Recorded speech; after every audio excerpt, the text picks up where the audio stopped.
Welcome everyone for this podcast. Today I have Genesis. She's my personal trainer and she's also a friend. We've built this friendship and she's someone that I really admire because she has an energy level and a discipline that I haven't seen in anyone. And she makes everything seems easy and she always tries to find a balance. So today I wanted to bring you Genesis here to understand what's the mind behind someone that has come to Malta and started from nothing, from zero, and have built such a community because now your girls really trust you. And I want to understand and learn from you. So, welcome, Genesis. Thank you. Thank you for this. It's a pleasure to Yeah, be here. I love it. Thank you for inviting me. you're welcome. So, Genesis, let me understand a little bit. I need you to walk me through your childhood. Could you tell me who is the little Genesis and walk me through until your teenager time, please? Sure. Well, this is a very interesting question because when you mention who is the little Genesis, I'm still like discovering it. Like every day, kind of, I find out something, which is interesting and I love it. I come from a family of 5 siblings. We are 5. I'm the youngest and the only girl from 5 brothers, let's say, and my mom and my dad, of course. I would say I have been in a family which is like very creative. I have to say artistic. We love arts. My mom, my dad, my brothers, we love sports. And I've been always in this kind of environment, let's say. What I can think about is like my first years much. Like I don't have much of memory in there somehow, kind of. I guess it's like I kind of like block it or something. I wouldn't find a way to say it, but yeah. But since I'm little, I just remember being spontaneous, kind of. Yeah, loving art. That's why I love dancing. Since I was little, I was dancing. I was a little dancer. And then when I went through the teenager ages, I got more into sports. It's when I got more into sports, inspired of my older brother. He used to invite me for jogs. When I was 12, I started joining him. No, sorry, when I was 15, I started joining him, but I was doing exercise before. So it's a bit of like a mix, let's say. So, your sense of discipline came from where? How did you start being disciplined? Well, I can tell you like maybe through my family, I have to say. Like I feel like I come from a family that believe in us, for example, like my mom, my dad, even my brothers, maybe because I'm the youngest, I would have to ask my brothers if they feel the same. But from them, I feel like they believe in me a lot. So then when I have to think about doing something, it's kind of like not easy to push myself, but kind of like I will push myself, kind of like no matter what, I will push myself a bit more and a bit more.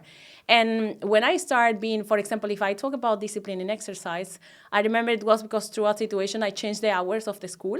So I have to go through the schools instead of in the morning, I was going in the afternoon, which I was not used to it.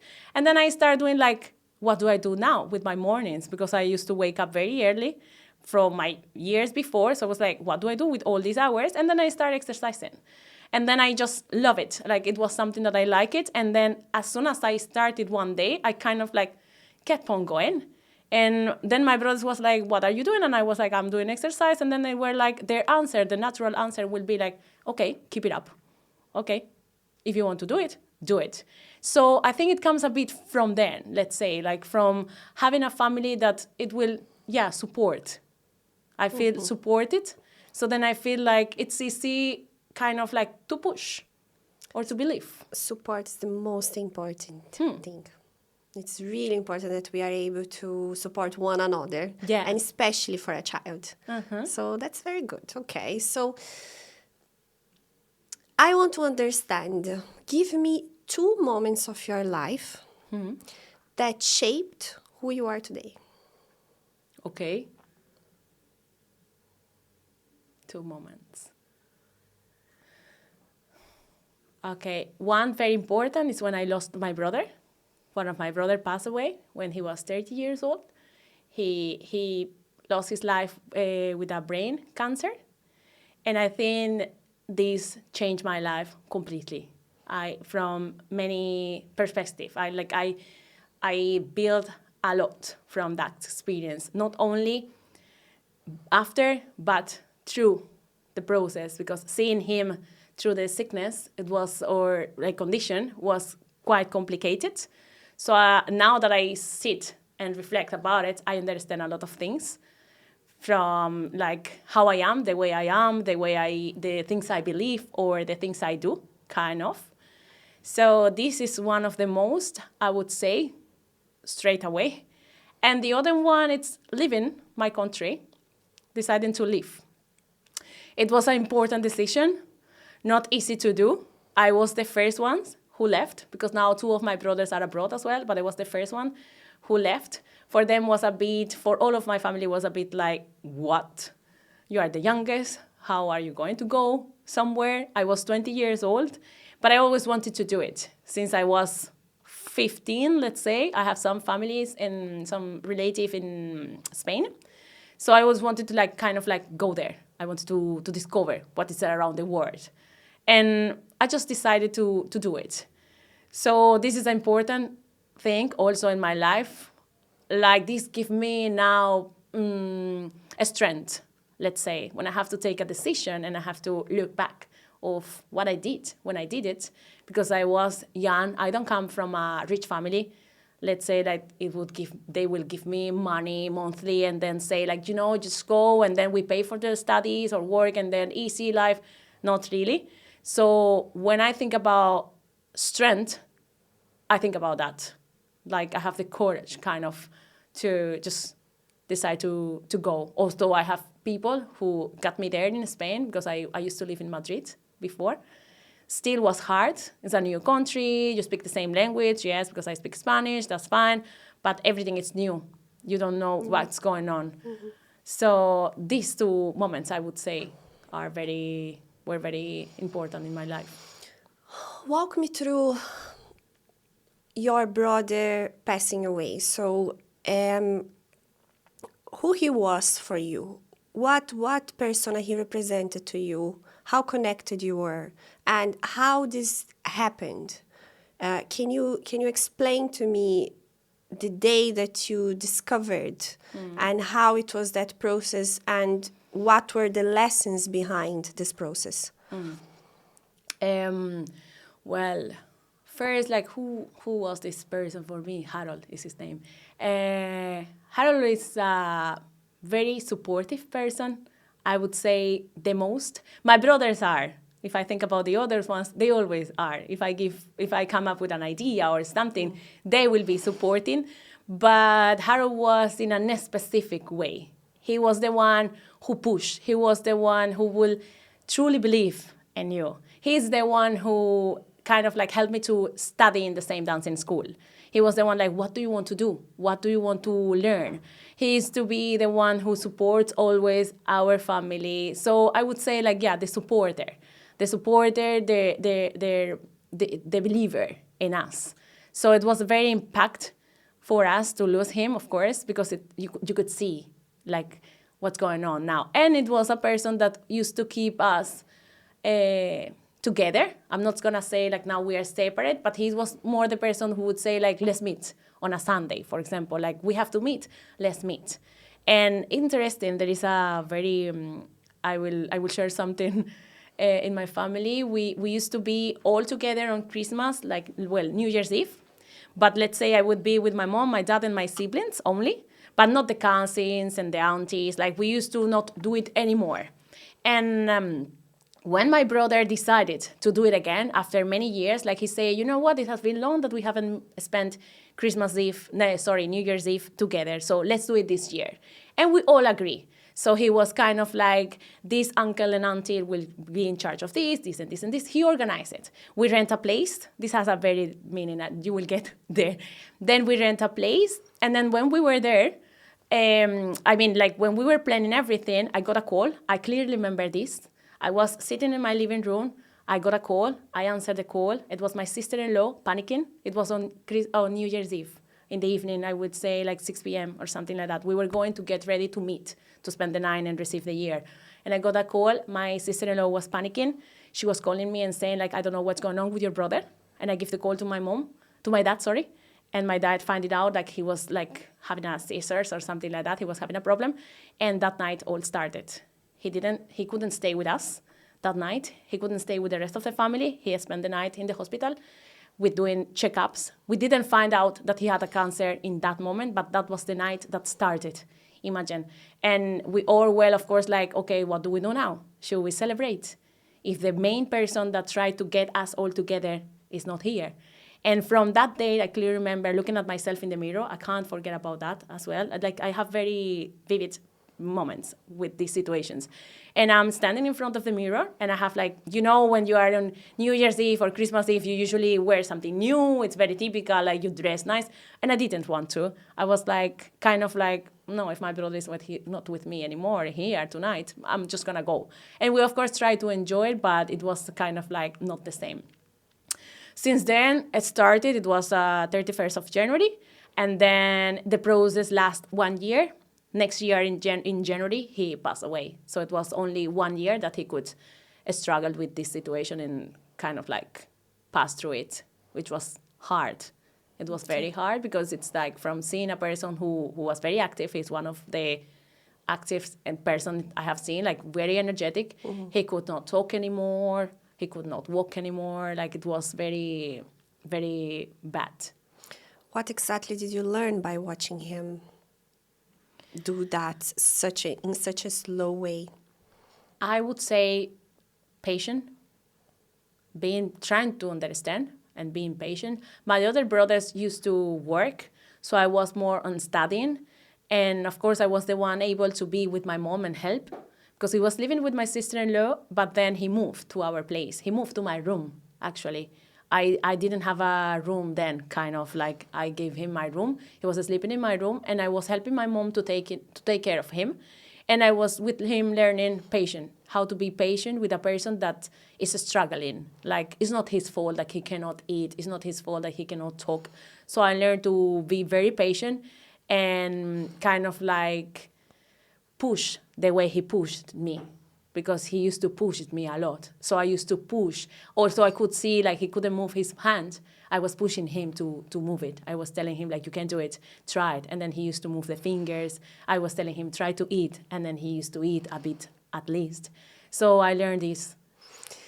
This is really beautiful, because when you were saying to me that he was your support, he used to push you, I immediately thought about how you are with me. And I was literally thinking, he's alive inside of you somehow, you know? And this is so beautiful that he taught you how to be such a supportive person.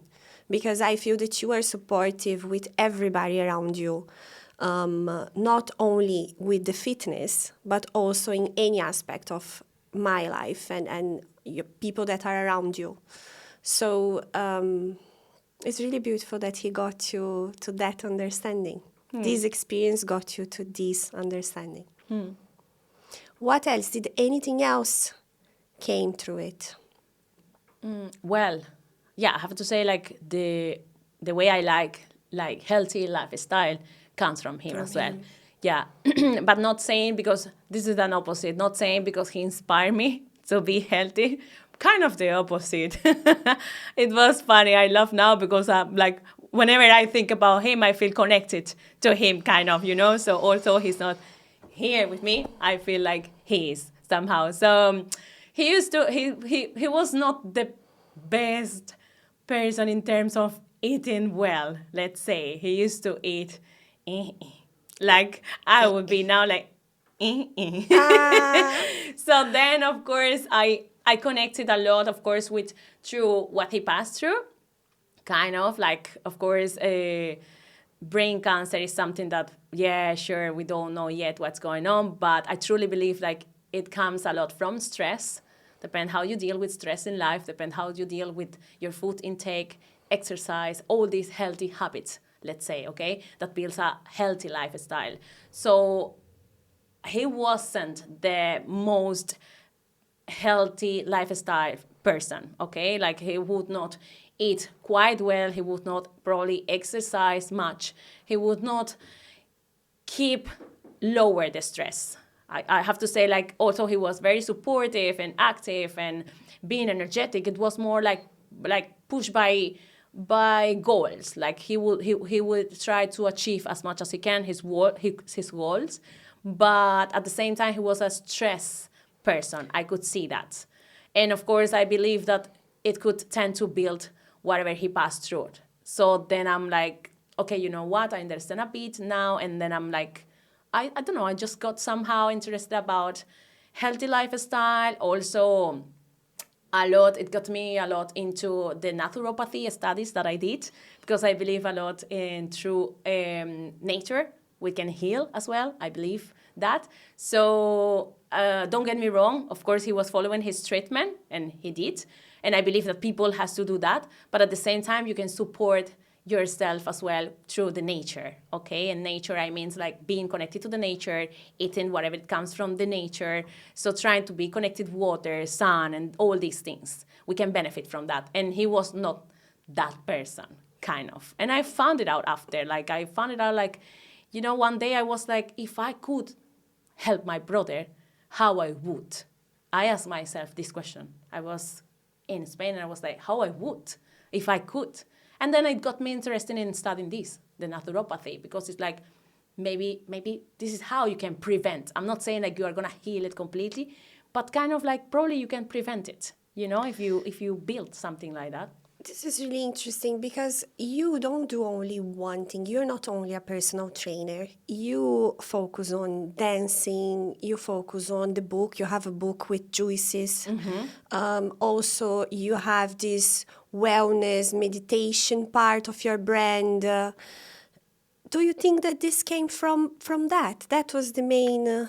I think so. I think so. Like this whole active lifestyle.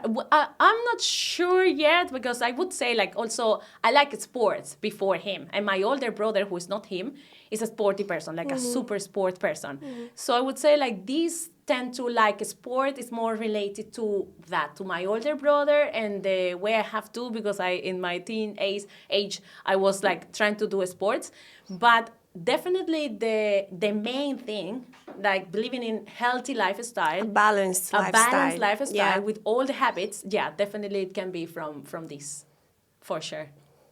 And it comes back to sometimes the worst thing that happens in our life is actually what's going to lead us to the best things. Yeah. So your brand is pretty much all this. Yeah. Right? Finding the balance. Yeah, exactly. I never felt pushed by you in a sense, you have to do that. No. You always talk to me, okay, just reduce the sugar here.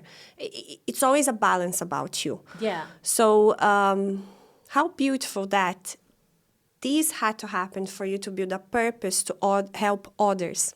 Yeah, I think, like time passed, and you always understand after it. Like, of course, when you are through the situation, it's a bit hard, especially if you are losing a brother. So it's not easy to find it out like why I have to pass through this. But when you sit back and see the situation, how it happens, and then what you build from it, then you start to understand what's going on. And I think that's why, like, for me now, lost, I wouldn't say it's easier, but I kind of accept it in a different way. Like if it's happening, I have to learn what I have to learn through this. I will see it after. Of course, I have to grieve. If I have to cry, I will. Okay? But then after, for sure, I will understand why this did happen in my life, like why I passed through it. I just lost my nephew also 3 years ago. He was only 9 months old. That was very hard for me as well, a very hard situation. But losing my brother before was kind of like making this time easier. I wouldn't say like super easy, but easier. Or maybe that's the way I wanted to see it. like to understand, okay, life is like that. People comes and go, and I don't know why yet. Like he's still on my phone, but I will kind of find it out somehow. For now, I pass through the moment, and then somehow it will come out. Like even if it doesn't, it doesn't. But acceptance. So you seem a bit fearless. You do a lot of sports, you swim with sharks, and I can see you keep going to these different adventures. What's about you that people don't really see? Because when I think of you, I see a very strong woman, and sometimes it feels, oh my God, how can I get like her? But what's the part of you that nobody sees and that is makes other connect deeply with you? Okay. Yeah. Yeah, I know. Sometimes I try to work on that. Like, I know people are seeing me like fearless, but I'm not. I try to share it sometimes. Once I was sharing about the speed, for example. I'm scared for speed. If I'm not in control, if I'm not the driver, I will be scared, like super scared. Yeah, I don't like speed. When someone is speeding in a car, for example, and I'm next to it, like I mean speeding, then I would be like, stop it, you know? So that's something that scares me. And a friend I told about it, and they were kind of like, come on, you dive with sharks. And I was like, yeah, but it's not the same. I'm okay with the sharks, but not with the speeds. So there, of course, everyone I think does have like something. For me, like whatever it comes straight away is that, for example. But then I would say something as well, like unpredictable. Like I consider myself kind of like organized, okay? And I think I can go with the flow, kind of. But if something is a bit unpredictable, then I would say I panic a bit. Because I will be like, okay, I will try to be patient in here, but I will panic a bit and I will get scared, like, what's going on? Tell me, okay? So if I think about something, it would be that. Like, I would be more like, let me know before, like, what do you want exactly? How do we do it? Which way? Then if I have to improvise, yeah, related to dancing, for example, I will improvise anytime. But sometimes I prefer to have it a bit more like a structure or a system. I like this. I like systems. I like structures. Also, I'm a bit like, yay! But I like that. So when something goes a bit, I will get a bit like, no. Like, Lost. yeah.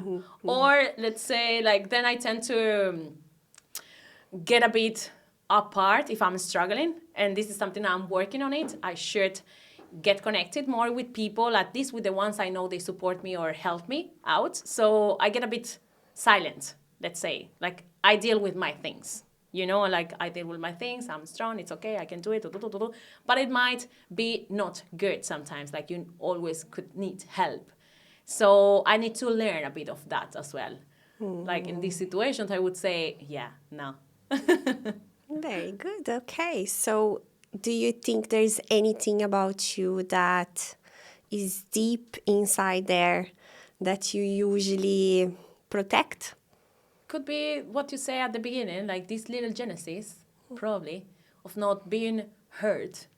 Because I have been, since my brother, for example, I have been not only with that, some of the things that I don't feel like sharing, but through some painful situations that maybe it's a way to protect myself, to be honest. I'm trying to be honest here. And maybe it's a way to protect myself, to not be hurt again and again and again. Because sometimes I feel like, again? Like, give me a break. You know? Because know. other more I small feel the things. same. Yeah, like it was like when my nephew passed away, for example, other small things were passing in that moment that I'm not going to share at the moment, but hard ones. And then I'm like, huh? Like give me one and then give me a break and then like don't throw me all of them at the same time. Yeah. So maybe it's that way to protect myself, like that protect that genesis or little genesis. Yeah, I would say that. Something like that. She's coming out slowly. Yeah. And I have a last question. If you could choose one person to ask a question, who would it be and what question would it be? Oof. This is difficult.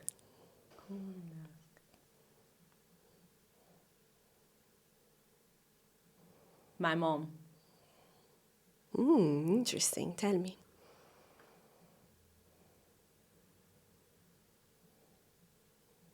The question will be, what's your biggest fear?